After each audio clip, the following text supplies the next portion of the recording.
آج ہم قرآن کریم کی ایک بہت ہی آپ کہہ لیں مختصر سورہ پر بات کرنے والے ہیں۔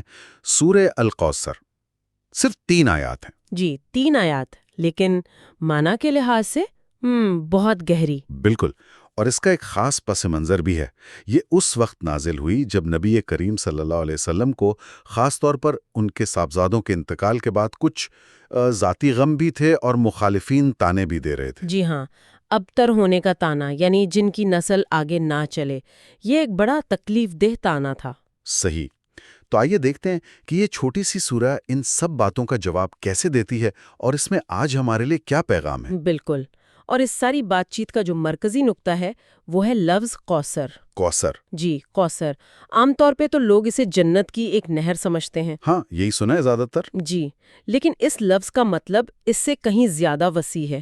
یہ اللہ کی طرف سے عطا کردہ بے پناہ خیر، بھلائی، رحمتیں، کامیابیاں، سب کچھ اس میں آ جاتا ہے۔ اچھا، تو پہلی آیت جو ہے انا اعطیناک الکوثر، بے شک ہم نے آپ کو کوثر عطا کیا۔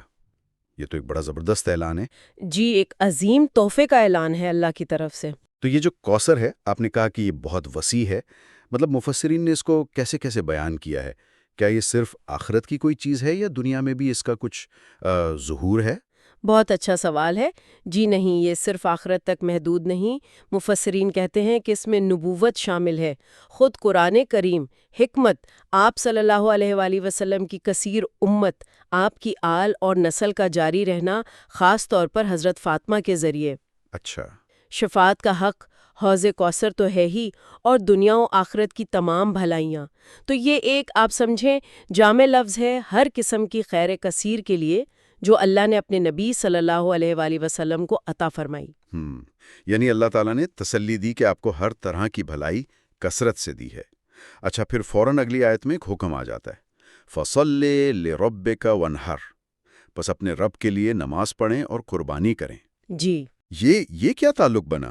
اتنی بڑی نعمت ملی اور پھر فوراً کہا کہ نماز پڑھو اور قربانی کرو۔ یہ اصل میں شکر گزاری کا عملی طریقہ بتایا گیا ہے۔ اللہ تعالیٰ نے صرف یہ نہیں کہا کہ دل میں شکر ادا کرو، بلکہ فرمایا کہ اس شکر کو اپنے عمل سے ظاہر کرو۔ عمل سے؟ جی، نماز جو بندے کا اپنے رب سے سب سے قریبی تعلق ہے وہ قائم کرو، اور نہر یعنی قربانی کرو۔ قربانی کا مطلب صرف جانور ذبح کرنا ہی نہیں، بلکہ اللہ کی راہ میں اپنا مال خرچ کرنا، اپنی عزیز چیز قربان کرنا، دوسروں کے ساتھ بانٹنا، یہ سب اس میں شامل ہے۔ یعنی نعمت ملے تو اس کا حق ادا کرو، اللہ کی عبادت اور اس کی مخلوق کی خدمت سے۔ بالکل، اور یہ دونوں کام خالص اللہ کے لیے ہوں، لے رب کا، اپنے رب کے لیے، کسی دکھاوے یا دنیاوی غرض کے لیے نہیں۔ صحیح۔ اچھا، اور پھر تیسری آیت آتی ہے جو مجھے لگتا ہے کہ سیدھا ان تانوں کا جواب ہے، اِنَّ شَانِئَکَ هُوَ الْأَبْتَرُ، بے شک آپ کا دشمن ہی بے نام و نشان ہے۔ جی بالکل، یہ تو کمال کا جواب ہے۔ ابتر کا لفظی مطلب ہوتا ہے جڑ کٹا، دم کٹا، جس کا سلسلہ آگے نہ چلے۔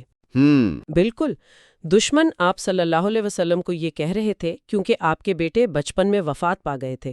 اللہ نے فرمایا کہ نہیں، اصل میں ابتر تو وہ ہے جو آپ سے بغض رکھتا ہے، آپ کا دشمن ہے۔ اور تاریخ نے یہ ثابت بھی کر دیا۔ بالکل ثابت کر دیا۔ آج دنیا میں آپ صلی اللہ علیہ وسلم کا نام کس طرح زندہ ہے، آپ کا پیغام، آپ کی امت، اور وہ تانے دینے والے، ان کا نام و نشان تک باقی نہیں رہا۔ تو یہ صرف تسلی نہیں تھی، یہ ایک پیشن گوئی تھی جو حرف بہ حرف پوری ہوئی۔ سبحان اللہ، یہ تو واقعی بڑی امید دلانے والی بات ہے، خاص طور پر جب انسان کو لگے کہ حالات بہت مشکل ہیں، لوگ خلاف ہیں۔ یقیناً، یہ سورہ مایوسی کے اندھیروں میں ایک روشنی ہے۔ یہ بتاتی ہے کہ اللہ کی عطا سب سے بڑی ہے۔ لوگوں کی باتیں، ان کے تانے، یہ سب وقتی ہیں۔ اگر اللہ نے کوثر یعنی خیر کثیر دی ہے تو کوئی آپ کو ابتر یعنی بے نام و نشان نہیں کر سکتا۔ تو اس کا پیغام تو پھر ہر زمانے کے لیے ہوا۔ جی بالکل، ہر اس شخص کے لیے جو کبھی خود کو تنہا، کمزور یا مخالفت میں گھرا ہوا محسوس کرے، یہ صبر، شکر اور اللہ پر توکل کا سبق دیتی ہے۔ اصل میں بے نام و نشان یا ابتر وہ ہوتا ہے جو اللہ کے راستے سے کٹ جائے۔ صحیح کہا۔ تو خلاصہ اگر ہم کریں تو یہ چھوٹی سی سورہ ہمیں کیا کیا سکھا رہی ہے؟ خلاصہ یہ ہے کہ سورہ الکوثر اپنی اختصار کے باوجود اللہ کی بے پایاں رحمتوں کا یقین دلاتی ہے، ہاں، شکر گزاری کی اہمیت بتاتی ہے، وہ بھی عملی شکر گزاری، اور یہ بتاتی ہے کہ حق ہمیشہ غالب رہتا ہے اور باطل مٹ جاتا ہے۔ دشمن چاہے کتنے ہی تانے دیں، اللہ اپنے ماننے والوں کو کبھی بے سہارا نہیں چھوڑتا۔ یہ ایمان والوں کے لیے ایک بہت بڑی بشارت ہے۔